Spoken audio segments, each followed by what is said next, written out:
What's going on, everybody? Chris here, hanging out with influencers again. And as we are starting our Bible study on Mark, tonight we are talking about Mark chapter 1. And so there's some really important things that happen right off the bat with Mark, because everything about Mark is, let's go, here we're going, and we're going to talk about that.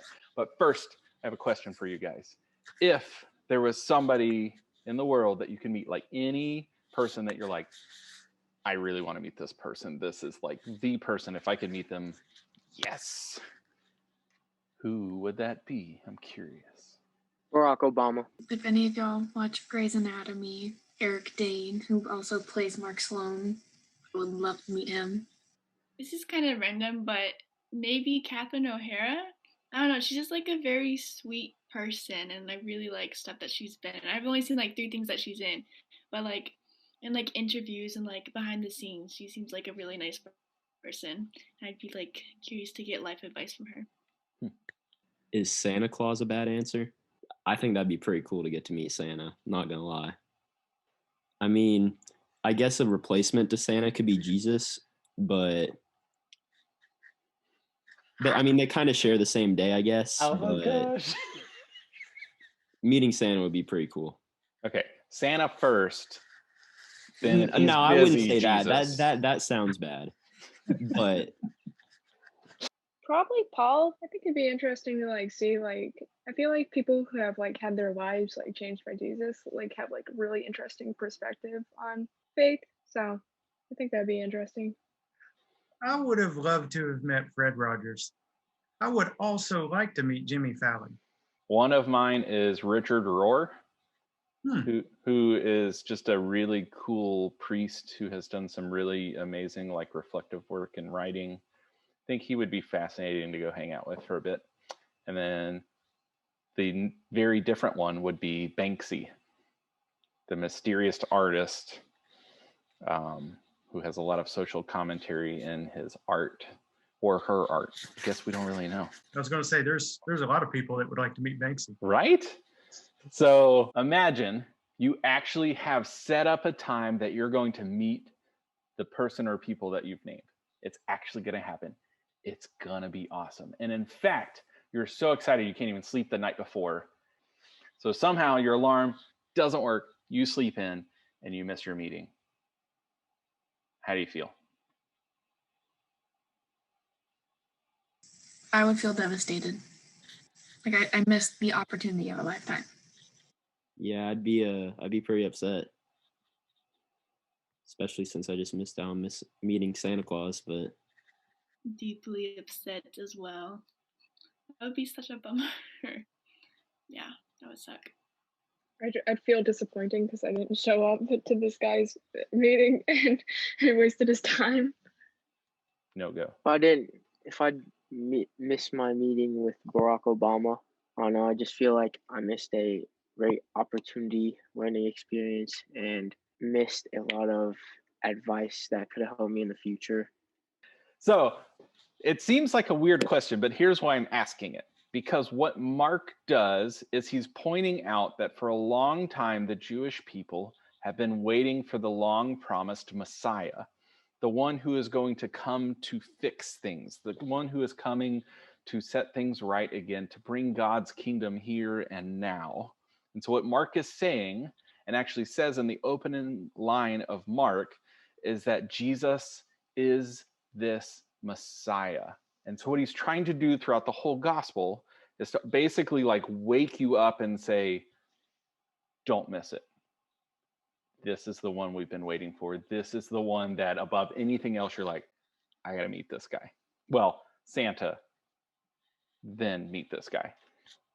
But so that's what he's doing, is he's saying, I need to get your attention. And so what we'll notice as we study through Mark is there's like time after time after time that he's like immediately and like quickly and abruptly, there's all of these like almost like wake up type words, because he's trying to get our attention, pointing out that God is now doing that new thing among us.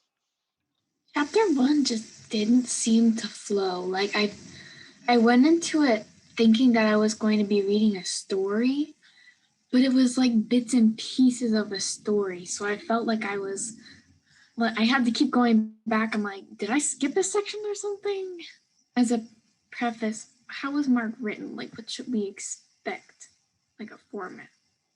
Sort of storytelling, but storytelling as if you're trying to tell someone like something really. Have you ever had a moment where you've like wanted to tell somebody that you're so excited about that you can't really like, and then something else, and then, oh my gosh, guys, don't forget, and then like, have you had someone tell you a story like that?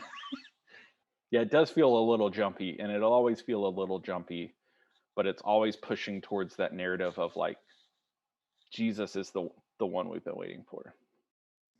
Why was John arrested? Because like wasn't like Christianity like banned in some countries or something? Maybe. So there's no Christianity yet. Right. Okay. Like Jews in general then, Uh-huh. I think. So there's a little bit of that, but why John specifically? Because there were synagogues and rabbis and everything like in the city, so it wasn't like illegal. There are some people that tell the truth unfiltered, and there are some people that don't like that. So whereas some of the other religious leaders of the day may have played it very politically to manage all sides, at least from what we know of John, he was not one to do that. I would say it's important to know that there are times that being a follower of Jesus, you may be asked to speak truth into a situation. And it's also important to know not everyone is going to like that. Especially those in power who the system is working for don't want you to do something that bucks the system that's working for them. So even the religious leaders had a system that was sort of working for them. Now, what was John announcing? What was he up to? Wasn't he announcing that I read that he like didn't know who was coming, but he knew that something was coming and it was big, and he was trying to like get everyone ready. So he's basically being like, someone really, really important's coming. You need to put on like your best clothes, best attitude, get your houses together, and everything like that. So John almost functions like your alarm clock of like, don't miss it, right? It's like Mark leads with him because that's all of Mark's message is don't miss it. Jesus is the one we've been waiting for. And John's the starting character of, hey, like I am preparing the way for the one who's going to change everything. Jesus starts the story with baptism. And what happens at his baptism? God speaks to him and tells him that he's his dearest son or something along those lines. He's baptized.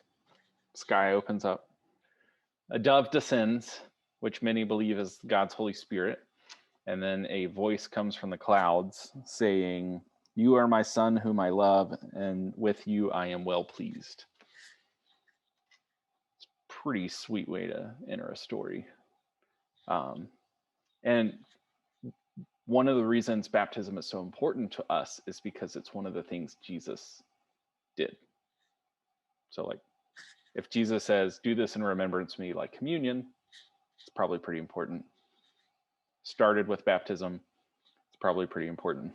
That's why we hold those things very holy and call them sacraments for those reasons.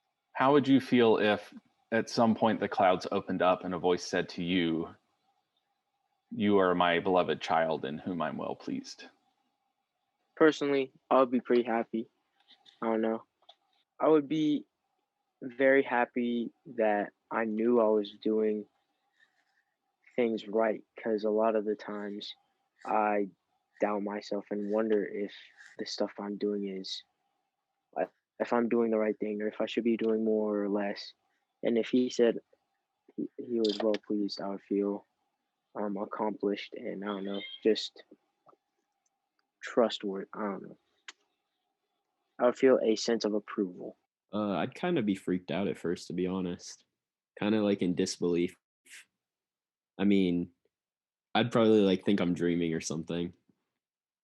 Just because as much as you want to try and comprehend that happening, it's still like it's not something we've ever known. So I think I'd be super freaked out and then I'd probably cry. Not because I'd be freaked out, but because that would be such a reassuring thing to hear, like actually hear from God, like the creator of everything.